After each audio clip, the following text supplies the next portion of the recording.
Big pass நிகழ்ச்சியில் wild card போட்டியாளராக சென்று தற்போது ஃபைனலிஸ்ட் போட்டியாளர்களில் ஒருவராக இருக்கும் திவ்யாவின் கடந்த வாழ்க்கையை குறித்து இந்த பதிவில் தெரிந்து கொள்வோம். பிரபல டிவியில் ஒளிபரத்தாகி வரும் பிக் பாஸ் நிகழ்ச்சியானது இன்னும் 2 தினங்களில் முடியும் நிலையில் இறுதியான 4 போட்டியாளர்கள் மட்டுமே உள்ளனர்.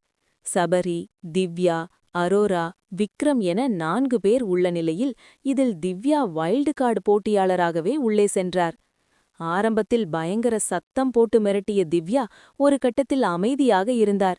அனைத்து பக்கத்திலும் அவருக்கு எதிரான கருத்துக்கள் வந்ததால் எதையும் குறித்து சிந்திக்காமல் தைரியமாகவே இருந்தார். உள்ளே இருக்கும் 4 போட்டியாளர்களில் திவ்யாதான் டைட்டில் வெற்றி பெறுவார் என்று எதிர்பார்க்கப்படுகின்றது. இந்நிலையில் அவரது கடந்த வாழ்க்கையை குறித்து தெரிந்து கொள்ளலாம். திவ்யா 12ஆம் வகுப்பு படிக்கும்போது 2 பாடத்தில் தோல்வியடைந்துள்ளார். பின்பு படித்து மறுபடியும் தேர்வு எழுதி பாஸ் செய்துள்ளார்.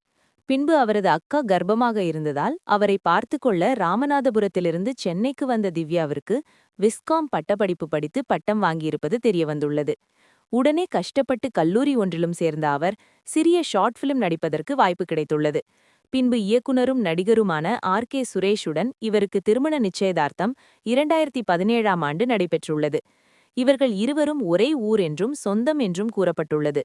பின்பு இருவருக்குள் திருமணம் சரிவராது என்று திருமணத்தை நிறுத்தியுள்ளனர். கடைசியாக பாக்கியலட்சுமி சீரியலில் நடித்து ரசிகர்கள் மனதில் இடம் பிடித்த திவ்யா மகாநதி சீரியலில் கமருதீனுடனும் நடித்திருந்தார். இவ்வாறு பல கஷ்டங்களை கடந்து வந்த திவ்யா தற்போது பிக் பாஸ் நிகழ்ச்சியில் கலக்கி வருவதுடன் டைட்டில் வின்னராகவும் வருவார் என்று எதிர்பார்க்கப்படுகின்றது.